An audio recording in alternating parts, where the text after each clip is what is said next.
Roads and Traffic Administration kon RTA sa Cagayan de Oro City, intensibo ang kampanya batok malapason sa balaod trapiko. Pipila ka sakyanan ng motorsiklo nga pasaway ang nasampulan. Konseho sa syudad nakatakdang amyendahan ang traffic code aron mahaom sa kasamtangang sitwasyon. Ano report ni Cyril Chavez. Narata sa Capistrano. Adlaw Lunes, gisugdan sa Roads and Traffic Administration kon RTA sa Cagayan de Oro City LGU ang intensibong kampanya batok mga motoristang nakalapas sa balaod trapiko sa syudad. Unang gironda sa RTA ang Vélez Street sa sentrong bahin sa syudad kung asa na matikda ng mga motorsiklo nga nakaparada na sa sidewalk. Lakip-sab sa mga gipangtikitan ang mga sakyanan nga nakaparada sa bike lane sa mong dalan.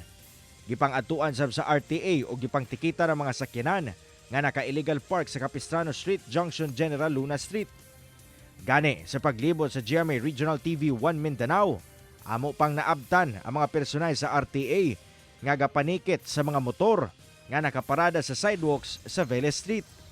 Batod sa RTA, kini ang ilang tubag sa mga reklamo nga ilang nadawat sa kahasol nga hatod sa illegal parking nga nakaperwisyo na dili lang sa mga sakyanan nga gagamit sa dalan, lakip na sa mga pedestrian nga dili na makaagi sa sidewalks. Magahig yung ulo, dili lang ang imong tan-awon ba ang mga illegal parking bitaw.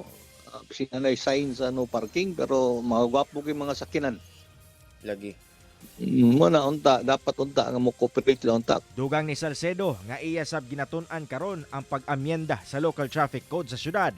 Labi pa nga dugay ng panahon nga wala kini nausab.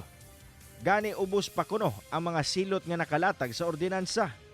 Target sab niya nga maila pagbalik ang mga pay parking area sa downtown area aron mahimong legal ang pagpark sa mga sakyanan ug maka-income pa ang LGU. Mo na nga ang kinahanglan nato i-review nato ang atong ordinansa kay sakaan nato ang penalty kay basin gigamit na sila kay 500 ra gud to 1,500. Kauban si Jaybert Pairat, Cyril Chavez, 1 Mindanao.